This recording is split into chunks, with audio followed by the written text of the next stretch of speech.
Vamos a orar por esta palabra. Padre Santo, bendito Dios, te damos toda la gloria, la honra y la alabanza a ti, Señor Jesús.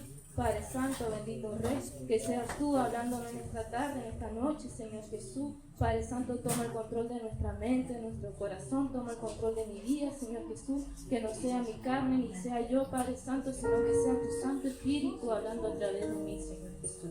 Te damos toda la gloria, la honra y la alabanza a ti, Señor Jesús, y todo espíritu inmundo de distracción lo echamos fuera en el nombre de Jesús. Que tu palabra, Padre Santo, se quede en lo más profundo de nuestro corazón y de nuestra mente y que la podamos poner por obra. Gracias, Señor Jesús. Amén y amén. Habla en la palabra de Dios en Marcos 16 dice: por los 11 discípulos se fueron a Galilea, al monte donde Jesús le había ordenado. Y cuando le vieron, le adoraron, pero algunos dudaban. Y Jesús les acercó y les habló diciendo: toda potestad me es dada en el cielo y en la tierra.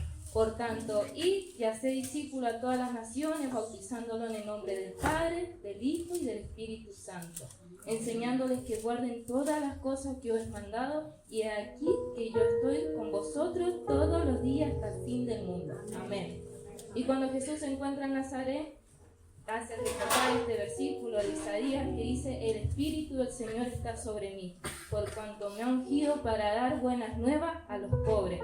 Me ha enviado a sanar a los quebrantados de corazón, a pregonar libertad a los cautivos y vista a los ciegos, a poner en libertad a los oprimidos, a predicar el año agradable del Señor.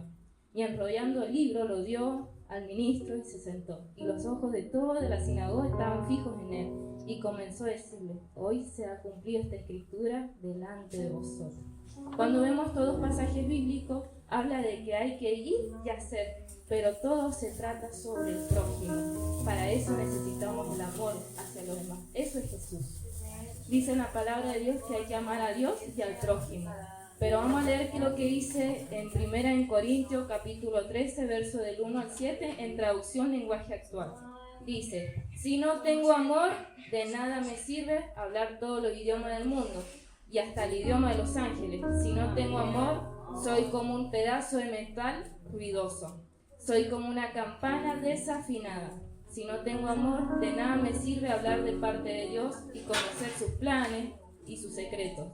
De nada me sirve que mi confianza en Dios me haga mover montañas si no tengo amor. De nada me sirve darle a los pobres todo lo que tengo. De nada me sirve dedicarme en cuerpo y alma y ayudar a los demás.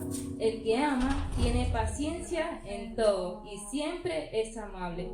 El que ama no es envidioso ni se cree más que nadie. No es orgulloso, no es grosero ni egoísta. No se enoja por cualquier cosa. No se pasa la vida recordando lo malo que otros le han hecho. No aplaude a los malvados, sino que habla con la verdad.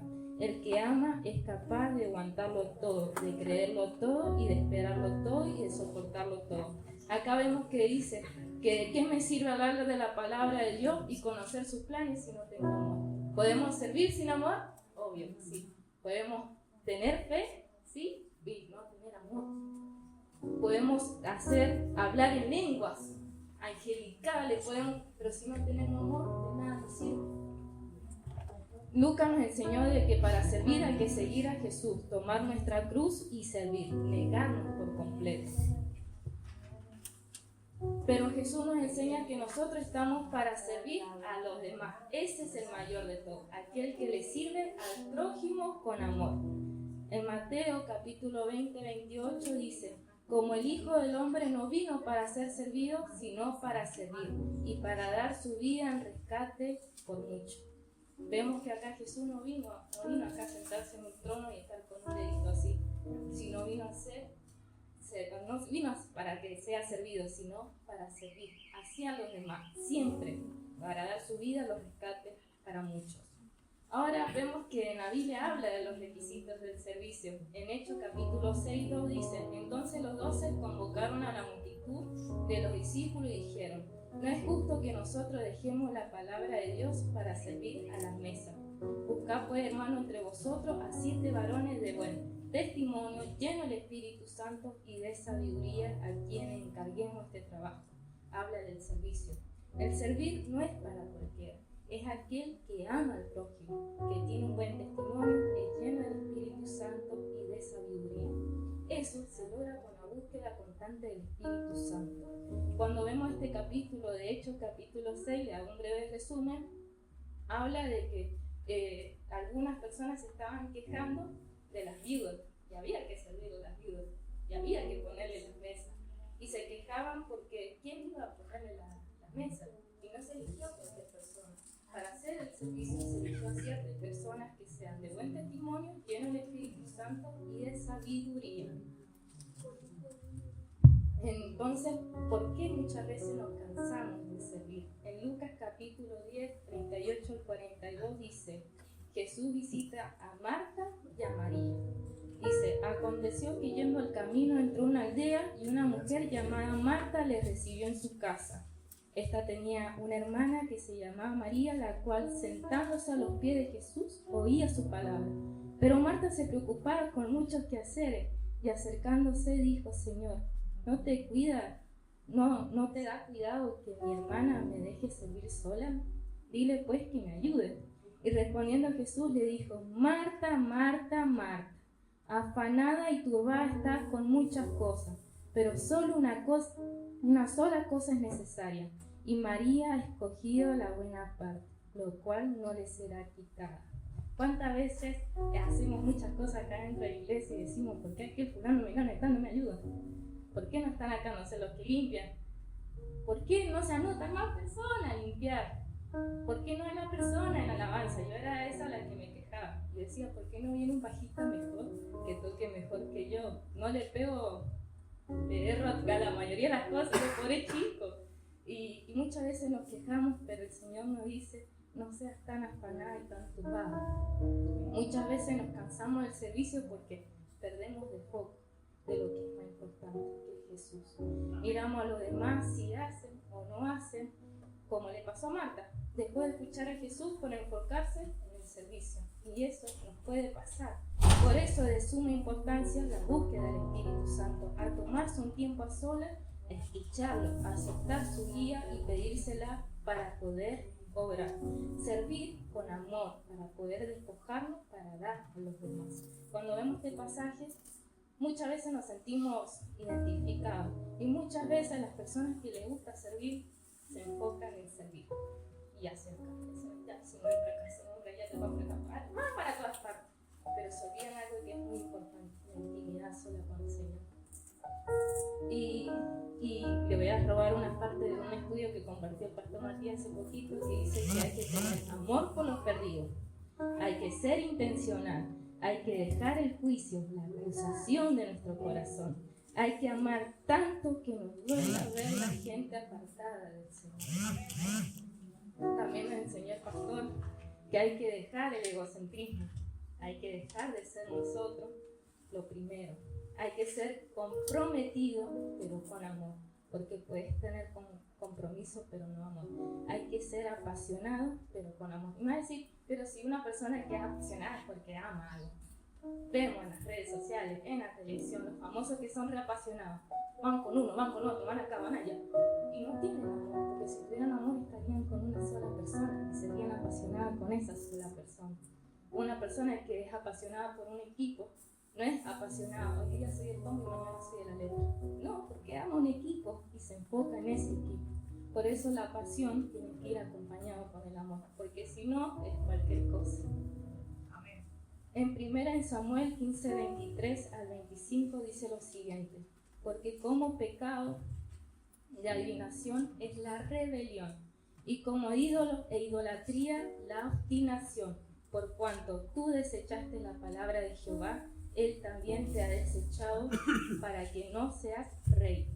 Entonces Saúl dijo a Samuel: yo he pecado, pues he quebrantado el mandamiento de Jehová y tu palabra, porque temía al pueblo y consentí la voz de ellos. Perdona pues ahora mi pecado y vuelve conmigo para que adore Jehová. Vamos a ver 3 puntos acá importantes. Dios no puede trabajar con personas que son rebeldes. Esto también lo explicó el pastor Matías, porque es como si fuera un adivino o un brujo, y eso es abominable ante la presencia de Dios. Y me va a decir, bueno, bien, pero vos sos el ejemplo de rebeldía total. Pero muchas veces cuando vamos a la palabra de Dios decimos: Señor, perdóname por no ser tan sumisa y ser tan rebelde. Perdóname, Señor. Dios no puede trabajar con personas obstinadas que no cambian de parecer, es lo que ellos dicen y punto. Imagínense si Dios te va a hablar algo y vos decís, Señor, esto es así y así y punto. Dios obviamente va a utilizar a los pastores y le dice a los pastores, no, pastor, usted está equivocado. O los líderes, no, ustedes están equivocados. Yo no puedo hacer eso porque eso se llama obstinación. Yo tengo que escuchar a mi superior y Dios va a bajar la información primero a él y después a los demás. Dios no puede trabajar con personas que son neutrales, que escuchan más a la gente y su deseo carnal. El equipo de bienvenida, los que son evangelistas, los que tienen casa de oración. Es difícil esto, porque dice que no puede ser neutral. Y muchas veces nosotros escuchamos más a los deseos de la gente, a los anhelos de la gente, y estamos 1, 2, 3 horas escuchando y se nos hace la cabeza así. Y en vez de darle un consejo de parte de Dios que Dios le quería, se pierde el foco. Automáticamente se pierde el foco. Entonces tenemos que escuchar la voz de Dios, lo que quiere decir a esa persona, no ser neutral con esa persona, porque muchas veces Dios le da una palabra de corrección por amor y hay que estar atento a eso. Hay que dejar para seguir, seguir para servir, vivir para dar y morir para multiplicar. Cuando yo leía esto y el pastor me dice, tenés que hablar del servicio, y me la pasé llorando porque digo, no, ¿cómo voy a hablar yo del servicio? Estoy en el horno y encima con amor. Yo soy el claro ejemplo de lo que no hay que hacer. Yo por muchos años serví, pero sin amor. Lo hacía por egocéntrica, comprometida, obediente, pero era soberbia para decirlo algo mejor que los demás. O por obstinada, esto lo hago así porque es así y punto. Hasta que el Señor fue muy claro conmigo y me mostró solamente que era amorosa, pero con la gente de la calle. Pero ahí mi entorno, yo era como un cuco, era un monstruo. No tenía amor hacia nadie. Y eso me costó mucho porque yo rechazaba el afecto. Los que me conocen saben que lo estoy trabajando, me cuesta recibir afecto. ¿Alguien qué te pasa? Y me enfoco así, me pongo furiosa, así como no me toqué. Y a veces pasa eso. Y dar amor también cuesta. A mí me cuesta. Hay personas que son re amorosas, son re cargosas, son re cariñosas. Pero Dios nos pide eso, demostrar afecto.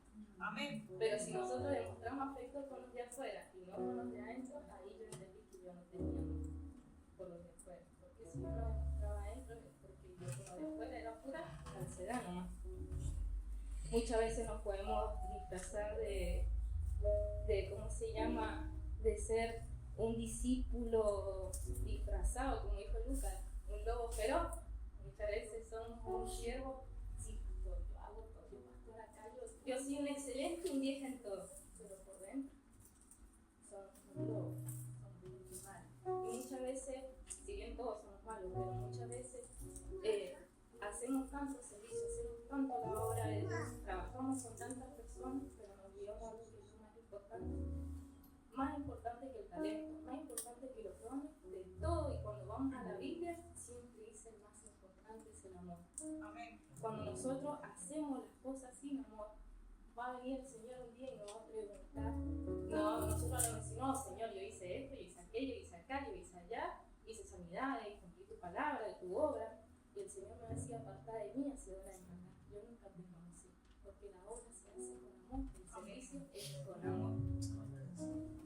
En 1 Corintios 13, 4 al 7, como leíamos, voy a leer en otra traducción, que dice, el amor es paciente y bondadoso. El amor no es celoso, ni fanfarrón, ni orgulloso, ni ofensivo.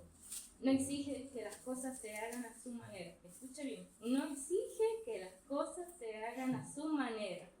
No se irrita ni lleva un registro de ofensas recibidas.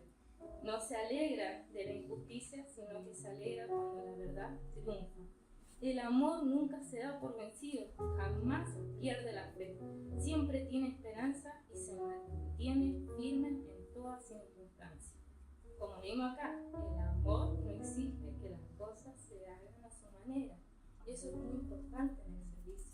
Muchas veces nosotros vamos a estar a cargo de algo, pero es importante que eso se haga en base a la visión de de la iglesia, de lo que digan los pastores, no en base a lo que nosotros sentimos, porque por emociones nos podemos llevar por muchas cosas, pero por lo que dice Dios, primero a ellos y después a nosotros. Muchas veces también tenemos que entregar lo económico para el servicio, y ahí nos duele porque se nos traba el cierre de monedero, por ahí a mí me ha pasado, se nos traba y no quiere salir, y un pesito para la hora. Dice la palabra de Dios en Lucas 8:8, dice: aconteció después que Jesús iba por toda la ciudad y aldeas predicando y anunciando el evangelio del reino de Dios, y los 12 con él. Y algunas mujeres que habían sido sanadas de espíritus malos y de enfermedades, María, que se llamaba Magdalena, de la que le habían salido 7 demonios, Juana, mujer de Chuza, intendente de Herodes, y Susana, y otras mujeres que le servían de sus bienes. El servicio también implica lo económico. Acá hay muchas personas, por ejemplo, que sirven económicamente a nuestra iglesia. Pero muchas veces eso nos cuesta, y se traba el cierre, no quiere salir, y muchas veces vamos a estar a cargo de un grupo, de una actividad, de algún servicio, y vamos a tener que aportar económicamente, no pretender que lo demás venga del esfuerzo de otro, sino del esfuerzo nuestro. Entonces, la voy a hacer cortita, en Juan 6:28-29 dice: entonces le dijeron, ¿qué debemos hacer para poner en práctica la obra de Dios? Y eso nos podemos preguntar, porque decimos, hay tantas cosas, pero ¿qué es lo que tenemos que hacer? Y respondió Jesús y le dijo: esta es la obra de Dios, que creáis en el que le ha enviado. Amén. Entonces, para que tu servicio y obra sean aprobadas, tienen que tener amor y creer completamente en Jesús y ponerlo en práctica todo lo que te enseña, porque el mayor ejemplo de entrega y compromiso, sumisión y humildad, y sobre todo